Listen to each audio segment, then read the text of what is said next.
Welcome to the Pub Sports Radio NBA Closing Time Show, Wednesday, February 17th. Ian Cameron, Skee Prophet, ready to break down the Wednesday NBA basketball card. Always a big card on a Wednesday night. We'll start with the New York Knicks and the Orlando Magic. Top of the rotation here, New York, 4-point road favorites, 209.5, 210, the current total in this game.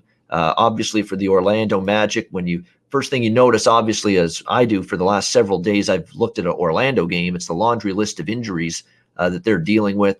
Several key contributors remain out for this team, and it's certainly shown up in their recent results. Orlando team that's won just 2 of their last 10 games. The only wins were Chicago at home, and they had to come back in that game, and then at Sacramento, 123-112. Other than that, it's been a really, really tough time for this Orlando Magic team.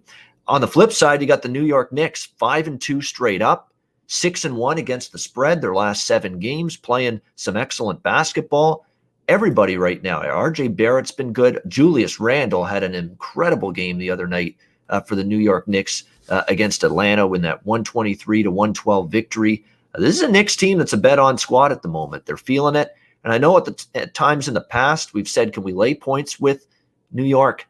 It's not necessarily been something we trust them in, but they were laying points against Cleveland. They won and covered. They were laying points at Washington. They won and covered. They were a slight favorite against Houston. They won that game. So all of a sudden they're covering numbers, laying points. And they're not laying a huge number here on the road against an Orlando team that, by the way, returning home off a 4-game road trip, that's never an advantageous spot. So I went ahead and laid it with New York here, -4. Again, the Knicks aren't the team we were used to laying points with, but I think the way they're playing, and with Orlando as shorthanded and depleted as they are, I think you can lay 4 here with the Knicks. What about you, Skee? Can you lay 4 with the Knicks here against the Magic? I don't want to, but I mean, the Knicks are the only way that I would look. Orlando could be getting some guys back. They could be getting Fournier back and Ennis back, but they just have looked so bad. And the Knicks defense should be able to suffocate the Orlando offense. So that's the only way that I would look. I can't back Orlando, who's only won 2 of their last 10 games, 1-4 against the spread, their last 5 at home. Knicks, they're 7-0, last 7 on the first half. So I'll look towards the first half. And on the first half margin, they're plus 1.9, and the Magic are minus 5.6. So I like New York first half -2. And on the total, I'll lean more towards under. 12-4 to the under for New York, under the last 5 on the road. Average total was 214, and it went under by 10.4 points per game. And the Magic, they went under 4 of their last 5, but at higher numbers than what we're seeing today. I still think you can get under this number. So Knicks first half and under 210. All right, under it for the full game, 210, and first half for the Knicks for Skee Prophet in that one. Denver, Washington, next game. The Nuggets, 3.5-point road favorites here, 234. The total in this one, pretty poor, abysmal performance, really, from everybody outside of Jokic last night for the Nuggets against the Boston Celtics. Really poor effort from them. One of my losses last night was the over, and it fell short because nobody was really stepping up to help out Jokic offensively last night for the Nuggets. Give Boston credit, though, played pretty well at the defensive end. All of a sudden, the Washington Wizards, they haven't won 2 in a row very often. Suddenly they have 104-91 against Boston, 131-119 against the Houston Rockets. That game got to 250, sailed way over the total here. But we got Denver off a very disappointing, poor showing in their last game against Washington. They haven't necessarily been great on the road, though, the Nuggets. You start to look back at what they've done here. Lost as chalk to San Antonio, lost by 21 to the Lakers, lost by 5 to Sacramento, and then the blowout loss to the Celtics last night. So you look at this and you think, Denver -3.5 against Washington. What am I missing here? I don't think I'm missing anything. Denver's just kind of in a lull right now, and enough of one that I don't know if I'm totally comfortable laying 3.5 with them here, especially on a back-to-back. I still don't want to trust Washington yet. I know they've won a couple in a row. You worry the Nuggets too come out all angry and agitated after last night's game. But still, you're talking about a team that's still without Gary Harris. He's been out for a bit, questionable still tonight. Millsap out. So just things aren't really in sync right now for the Nuggets, and their road play, in recent games hasn't been good. So, yeah, I'd lean to Denver, but I'm not going to be laying 3.5 with them. What do you think, Skee, here? Denver, Washington. I think that Denver is too banged up. Like you said, Jokic not getting any help. And even now, we see Jokic pop up on the injury report game time decision. And he probably just needs some rest trying to carry the team. It says he's likely to play, though, but nevertheless, he's on the injury report. But I think it's too many guys out. If Morris doesn't play again and none of these guys play, it's going to be Campazzo starting.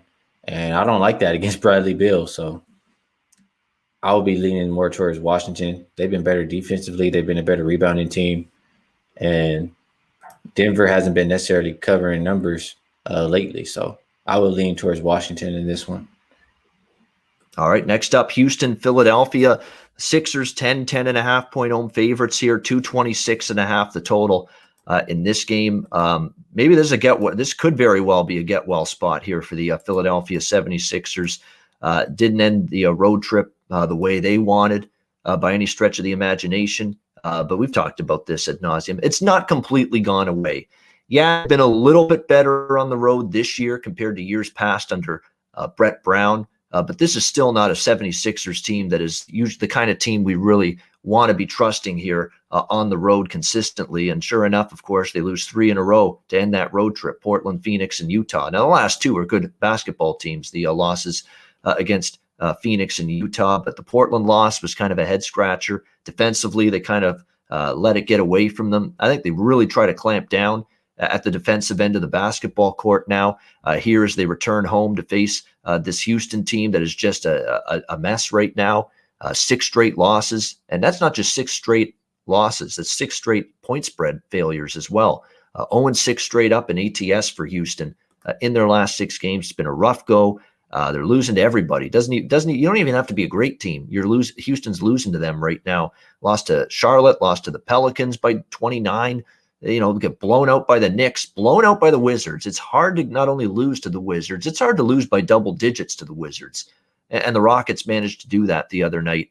I don't think this team's going to be fully back until they get some guys back. Wood out, Oladipo doubtful. Eric Gordon now is likely going to miss this game with a groin injury. PJ Tucker has a thigh injury. He's also doubtful to play tonight for the Rockets. I mean, you're just missing too much manpower. We talked in the last game about how it was like Jokic literally playing with a broken back, carrying the Nuggets. It's John Wall playing with that same damn broken back right now, trying to carry the Rockets the last few games, and he can't do it all by himself. So this could be a slaughter, in my opinion, tonight. You worry again about the first game off the road trip, but because it ended so poorly with the 3 losses, maybe the Philadelphia 76ers still find enough in the tank to drill this Houston team that is just completely out of sorts right now. Maybe you look under the total if the Philly team tightens up defensively, as I think they might, under 226.5. But I'd go favorite and under here if I'm betting it. What do you think, Skee? Rockets and 76ers? I'll keep it pretty simple, but I want no parts of this Houston Rockets team until Christian Wood comes back.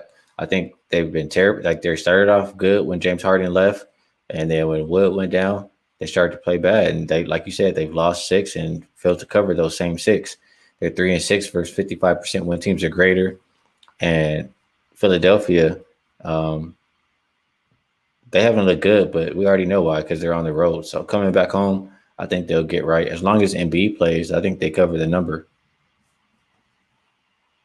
All right, so exactly. Skee in the same boat as me here. We'd only look to the favorite here, the double-digit chalk with Philly. Atlanta, Boston. We've got Boston 2-point home favorites, 222.5 the total in this game. Obviously, there's been some reaction to Kemba not playing. That's clearly why people betting this Atlanta team a little bit here going into this game. I don't know. I understand Boston played last night, but it's not travel. They're still in the same building, TD Garden. So it's not like they have to go to another city, another venue tonight after playing last night against the Denver Nuggets.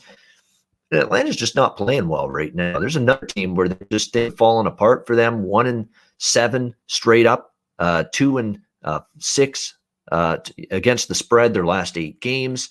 It's another team that's got a couple of key injuries up, but more than that, it's just defensively, it's gotten away from this Hawks team. It's also why they've trended over 5 straight going into this game have gone over the total for the Atlanta Hawks.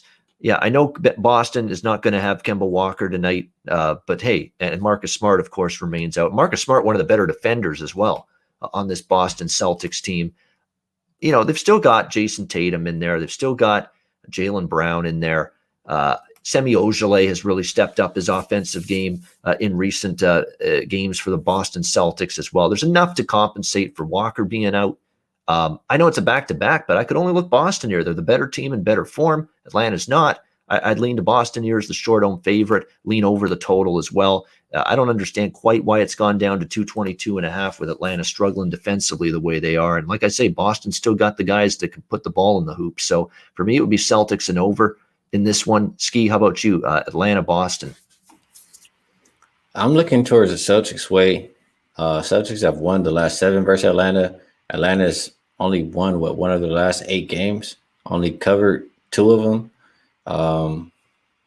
Boston, you want to play on them at home. They're 6-2 as a home favorite. They're 4-1 against the spread. Their last 5 at home, and I just think current form takes over in this one. I like Boston defensively. I think they've been a better rebounding team, and no Kemba is not really an issue for me.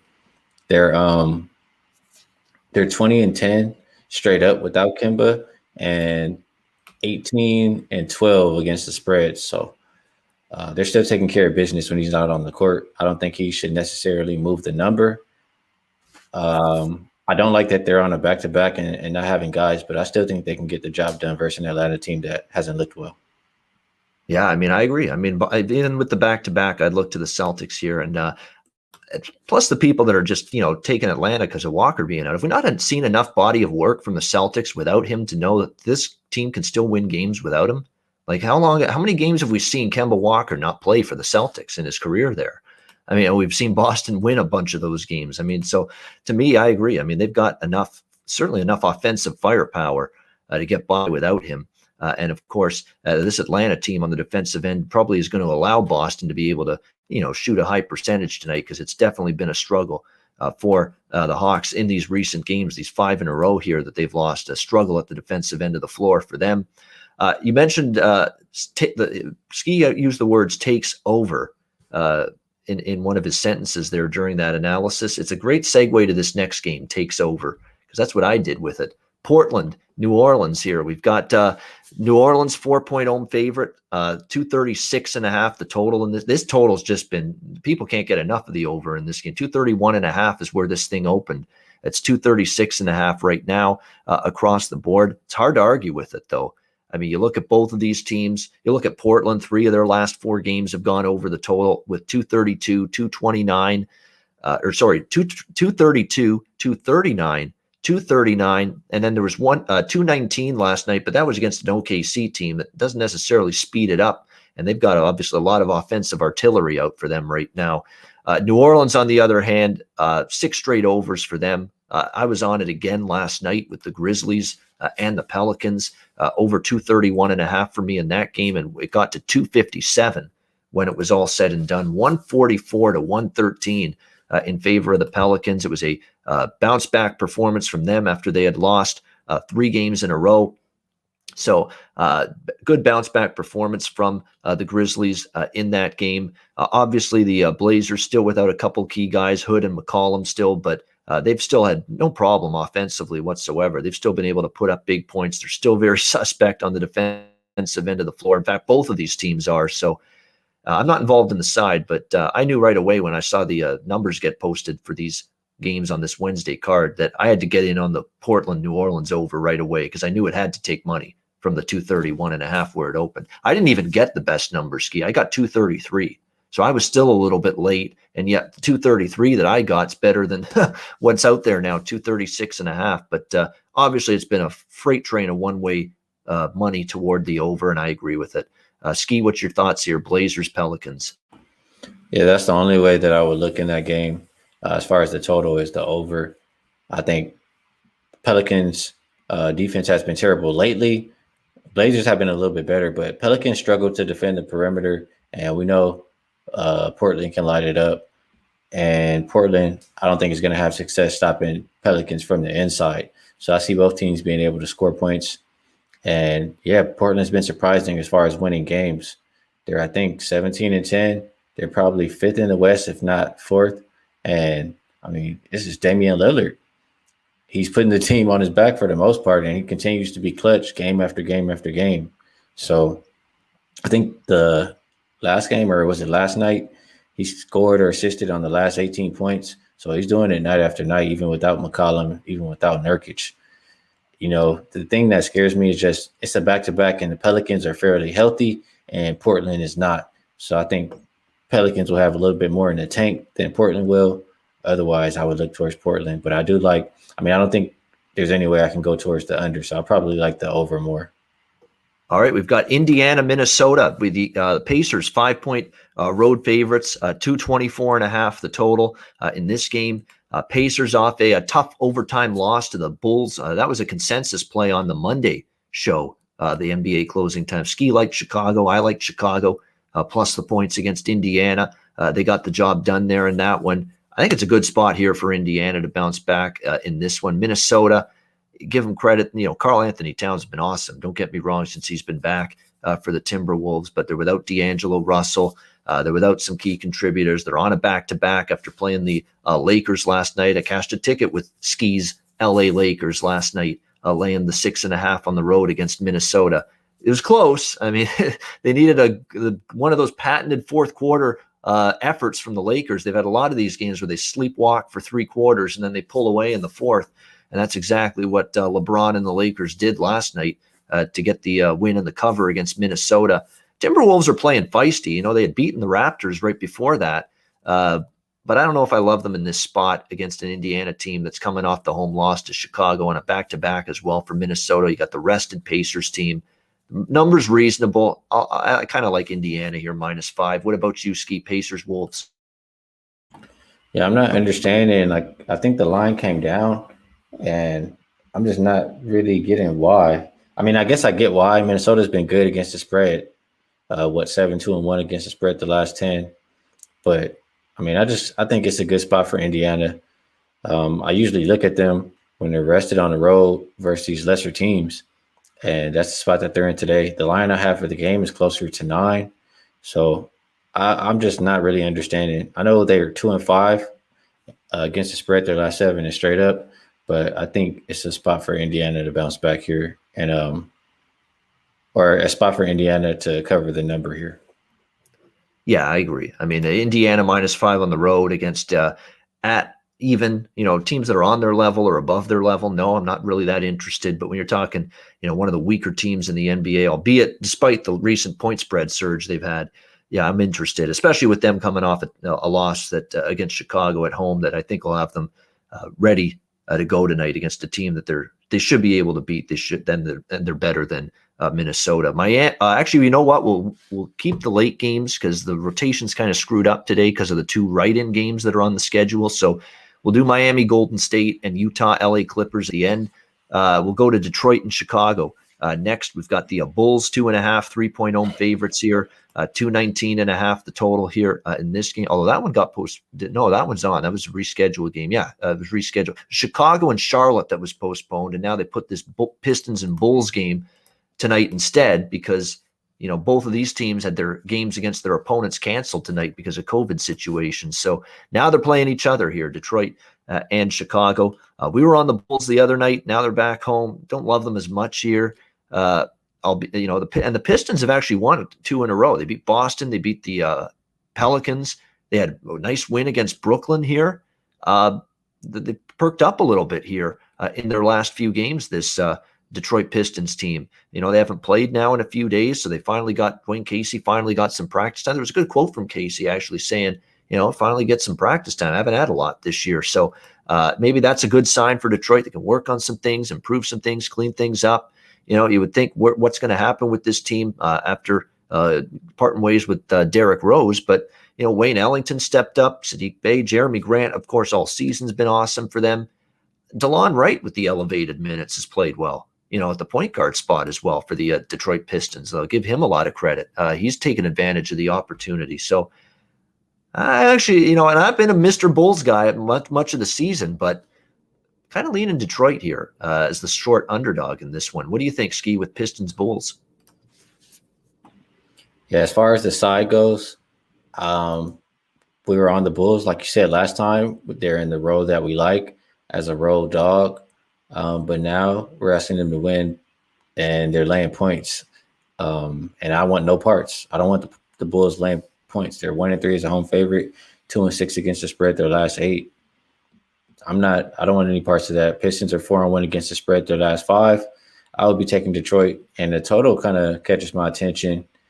No Blake Griffin. I mean, I think Detroit plays a little bit faster. I have the pace the last 5 games is last in the league, but I think they're going to up the pace and be fine playing a little bit more up tempo with Chicago. And Chicago's been scoring like crazy. Levine's been going off. Kobe White's been going off.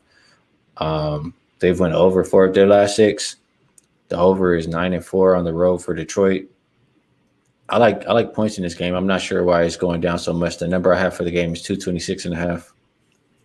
I think I might bet that too. I was on the Pistons and Pelicans over on Sunday, and a lot of that was more the Pelicans. But it seemed like the Pistons were willing to go stride for stride pace-wise with the Pelicans in that game, even though that's not typically the way Detroit plays. And that game flew over the total with plenty of room to spare. And Chicago's kind of the same way. Like, they'll play above average pace. Their defense comes and goes as well. So I could see that game getting over the total. And now you're right. This total's down to 219 in some spots now in this game. So I think I think we can get 220s out of this game with the total. So I would agree with you disagreeing with the totals move in this game with Detroit and Chicago. We've got Oklahoma City, Memphis. Memphis 6.5, 7-point home favorites, 227 the total in this one. This is an interesting one to handicap because you've got the Grizzlies coming off a Grizzly performance, a Grizzly second half last night against the New Orleans Pelicans. It was just an abomination for the Grizzlies, just shredded on the defensive end. And the Pelicans haven't played any defense for several games now, and the Grizzlies seemingly couldn't score in the second half against them. So it was a brutal second half performance for Memphis at home last night against the New Orleans Pelicans. We'll see if they're able to bounce back. This is only the third back-to-back, by the way, this season for the Memphis Grizzlies. So they really haven't played this much, and they're already kind of using excuses. They say the turnarounds are quickly, it's just we're not used to them, so we'll see how it goes. That's not a really positive quote there from Tyus Jones of Memphis, talking about one of the few back-to-backs they've had this year. Talking about, we'll see how it goes. I mean, that's almost like, whatever. We'll just roll out on the basketball court now and we'll play however we play. So you pretty much see where I'm going. I'm not laying 7 with the Memphis Grizzlies tonight. That's for sure. Now, the question is, can you get there with Oklahoma City? They're also coming into this game after playing last night against Portland, and they were right there with the Blazers. And then the Blazers just put the clamps down defensively and scored on every possession almost the last 3 minutes or so. And they turned a close game into a double-digit win over the Thunder. I'm impressed with the Thunder. This team's been able to just hang in there, play competitive basketball. They've been banged up a little bit. SGA, Shai Gilgeous-Alexander from my town here has been in and out due to injuries. He's probable tonight with that knee injury for the Oklahoma City Thunder. They haven't been very good point spread wise on second of back-to-back games. That's my only concern for the Thunder. 1-5-1 against the spread their last 7 on the second night of back-to-backs. But given the choice, I would definitely lean at the very least. I might even pull the trigger on this, but at the very worst case scenario, I lean here for sure to OKC getting 7 here at Memphis. What do you think, Skee, with the Thunder and the Grizzlies? No Horford, but they get Gilgeous-Alexander and Theo Maledon back. So it hasn't really mattered who's been in the lineup for OKC. They've covered numbers regardless. They're 4-1 against the spread their last 5 games, although they've only won 1 of them. They're 11-3 as a road dog. And Memphis, you don't want them laying points as a home favorite. 1-4-1 as a home favorite is what I have. 1-3 versus 45% when teams are less, and 2-6 against the spread their last 8. So I don't like the way Memphis is playing lately. I think OKC's defense can keep them close in this game, and Memphis defense will let OKC's offense shine enough to keep it close. I like OKC plus the points. And, as far as the total, I kind of lean towards an over. Um, the over is 4-0 on no rest for OKC and 2-0 no rest for Memphis. I agree with that. And, SGA is going to make them better offensively, this Thunder team. And I think betting markets see that because this total's been bet up. 223.5 was the open. It's 227 now. So people seeing that and Memphis, again, has been trending over lately as well. So I'm with you. OKC and over for me in that matchup. Miami and Golden State. We've got Golden State pick 'em -1, 223 the total in this one. Gee, just when you think the Miami Heat are turning a corner, they can't beat a Paul George, Kawhi Leonard-less Clippers team the other night.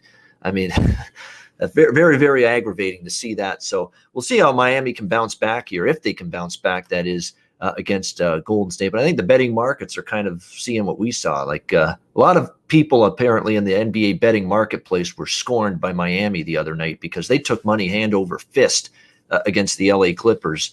Didn't get the job done, didn't win, didn't cover, and now people are kind of going against them here in this spot against Golden State, with Golden State now pick 'em -1 here in this game.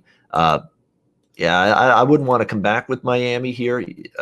You worry, though, that maybe they just thought – you also have to think of the human element here. You step on the court, you're playing a banged-up Clippers team without a bunch of key guys, and you just think you're going to step on the court and win the basketball game. Sometimes that's the way it goes. That's what happened to the Suns last night. They got up so big at halftime that it's going to be so easy. You just dispatch this Nets team. And sure enough, Brooklyn comes all the way back in the second half and wins that game. Human, complacency kind of sets in. I think that's maybe what kind of happened to Miami the other night against the Clippers. Usually I like to back this Miami team off a loss over the years, but it's not been that same Miami team this year.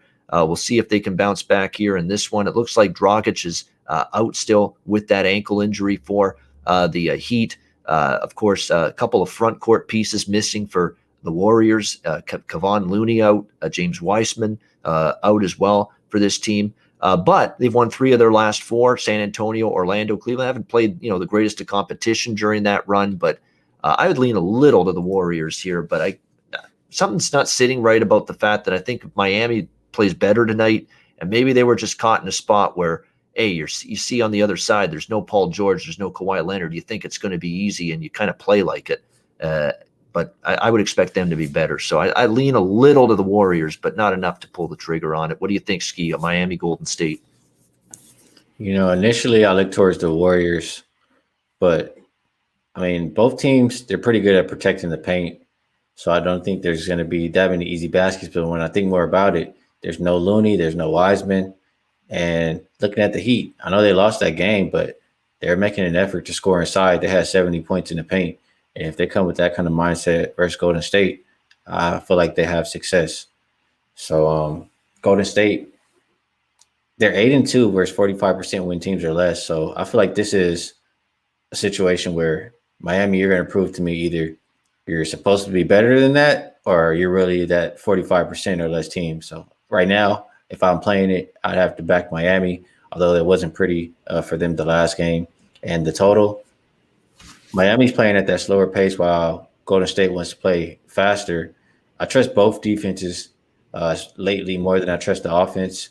And like I said, both teams are pretty good protecting the paint, so I don't think there's going to be that many easy baskets. It's went under 4 of the last 5 for the Warriors, under 5 of the last 7 for Miami. I think this one can get under the total as well. So Miami and under is the way I'm looking. All right, Lena, Miami and under 223 as well for a Skee against the Golden State Warriors. And we wrap it up with definitely a candidate for best game of the night here, Utah, LA Clippers. We've got the Utah Jazz 3.5-point road favorites in this game. The total right now sitting at around 228.5 in this one. Of course, from a Clippers standpoint, we've talked about a team that's been missing Paul George for a while now. He is going to remain out for this game tonight against the Jazz. Kawhi Leonard, lower leg injury, questionable for tonight. Though this is obviously the Utah Jazz is the number 1 team in the Western Conference right now, so he'll make every opportunity to try to play. Leonard was missing for the games on Sunday and Monday with that leg injury. We'll see if he's able to come back. But obviously you're down Paul George, you're down Nicola Batum is out as well for the Clippers. So we'll see if he's able to come back. And obviously, you want him against the Utah Jazz with the way things are going for this Utah team right now. You look at that record, 23-5. It's just eye-popping, what the Utah Jazz have been able to do. Unbelievable performances from them night in and night out. They actually got pushed a little by the Sixers. It was the first time in a while that they didn't have a team buried by halftime, but boy, they turned it around in the second half against Philly and ended up winning and covering 134-123. This offense is a machine right now. 122, 129, 112, 134 points scored in their last several games. The Clippers have all of a sudden, trended over big time. You're talking about an 8-1 over the total run for this LA Clippers team in their last 9 games.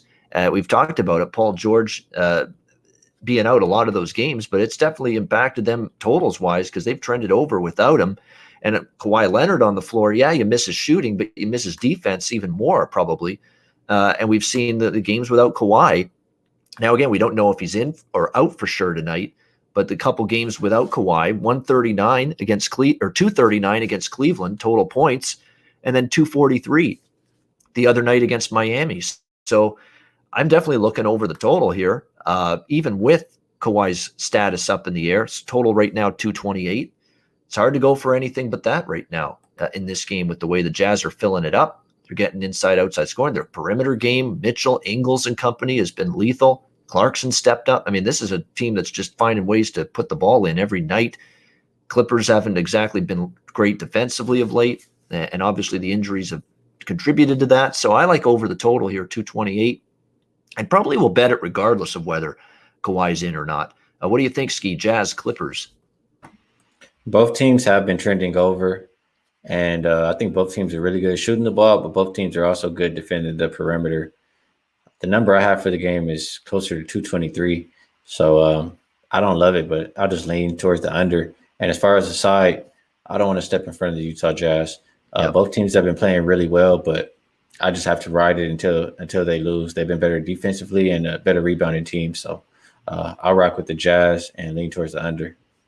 Yeah, it's just really silly to me. For me, several games in a row now, I've said I lean to the Jazz. I lean to the Jazz. And you know how many times I've said that, like 7 games in a row. And you know how many times I bet Utah during that span? This many times, none, 0. And it's just been frustrating. And I'm still at that point now where I probably won't bet him again tonight, knowing and fearing that my bet on the Jazz will be the kiss of death, and there's the loss. There's the night when the Jazz finally stumble and don't get it done. And obviously, the Clippers have the chance to push this Jazz team quite a bit tonight. But I'm with you. I'm not getting to the betting window against Utah right now with this run and what they've been on. Yeah, the adjustments are being made. Yeah, they're laying 3.5 on the road here against a pretty good LA Clippers team. But so you could argue that they're not getting the best point spread value, but they haven't been getting the best point spread value with Utah for several games now, and it still hasn't mattered. They've still won. They've still covered. So I'm with you. I'm not getting in front of the Utah train, not at any point until I see them stumble a bit. All right, that is it. We've gotten through the Wednesday NBA card here for this edition of the NBA Closing Time Show here on Pub Sports Radio. Good stuff with Skee, as always, breaking down this card. Best bets have started, at least for me, to turn it around a little. 2 in a row now. Friday, we got off the schneid with a winner. Had another one on Monday with Brooklyn and Sacramento going over the total with plenty of room to spare. So let's see if I can make it 3 in a row. But first, let's get Skee and his best bet for this Wednesday card. Skee, what do you like? I'll go with the Miami and Golden State game. Both teams have been trending under as far as how they've been playing. And I think Miami, if anything, is not going to be so many 3-point baskets. It's going to be more of going inside. And Golden State, I think both teams are going to do a great job protecting the paint. I have Miami as the number 1 team, points in the paint against, and Golden State as number 6. So I don't see too many easy baskets. I trust the defense more than the offense tonight. All right, Miami, Golden State, under 223. Best bet for Skee Profit. Mine is going to be, even with this total going up a little bit, you've lost some value a little bit. I don't think you've lost enough. I see 240s in this game, just like most Pelicans games lately. Skee mentioned it. They're not good perimeter defensively. That's not good against Dame Lillard and company tonight. Portland coming into town. I think you get over 236.5. Let's go with that. Portland, New Orleans, over 236.5. That's going to be my best bet for this Wednesday night in NBA action here on the Closing Time Show. That'll wrap it up. Thank you to everyone for tuning in. Gas Station Sushi, welcome in. And everybody else, Nasty Nate, David Sharp, Stars Child, everybody in the chat. Thanks for joining us. Thanks for tuning in. We're on 3 days a week with the NBA Closing Time Show, Monday, Wednesday, Friday, 4 p.m. Eastern, 1 p.m. Pacific, right here on Pub Sports Radio. For Skee Profit, I'm Ian Cameron. Have a great Wednesday night. Enjoy the NBA action. Enjoy the games, and good luck. We'll see you again Friday for another edition of the NBA Closing Time Show right here on Pub Sports Radio.